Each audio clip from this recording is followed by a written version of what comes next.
ஒரு கருகின தோசையை கொண்டு போயிட்டு எங்கள் அம்மாவை சாப்பிட சொல்லி ஒரு பயங்கரமான விஷயம் பண்ணுவோம். கருகின தோசை மோ ஹார்ட்டின் ஷேப்பில் உனக்காக ஒரு ஹார்ட்டின் தோசைமா. இது ஆட்டின் தோசையா இல்ல கருகின தோசையா? என்னடா பண்ணி வச்சிருக்க? உன்னை தோசை ஊத்துறான்னு சொன்ன பாவத்துக்கு நான் ஊத்துல மா இன்னொன்னு கேளு. சொல்ல எவ்வளவு இதா இருக்கு பாரு அந்த தோசை. அப்படியே இது மனுஷன் திம்பானா அடிதர்ஷன்? இது திம்பானா? உன்னை 2 தோசை ஊத்தி குடுறான்னு நானு டெய்லி நான் தானே செஞ்சிட்டு இருக்கிறேன். உனக்காக 2000 தோசை சுடு தரமா நானு? சுடு பாக்கல 2000 கறிக்கு சுட்டு வைப்பேன். உனக்கு மட்டும் நல்லா முருகலா ஊத்தி ஆட்டுவேன்.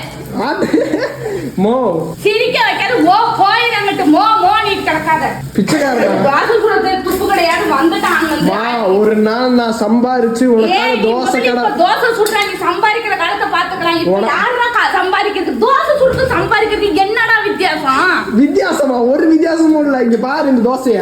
இந்த தோசை நல்லா இருக்கு. சுடுறா தோசைய ஒழுக்கமா. நீ இவ்வளவு பெரிய ஆம்பளை பையன் 18 வயசாவது ஒரு தோசை ஒழுக்கமா சுட தெரியல உனக்கு. அந்த தோசை நல்லா இருக்கா? அங்க பாரு பிளைனா எவ்வளவு பிளைனா கிடக்குது பாரு. இப்ப பிளைனா பிளைன் சர்ஃபேஸ்ல பிளைனா கிடக்குது.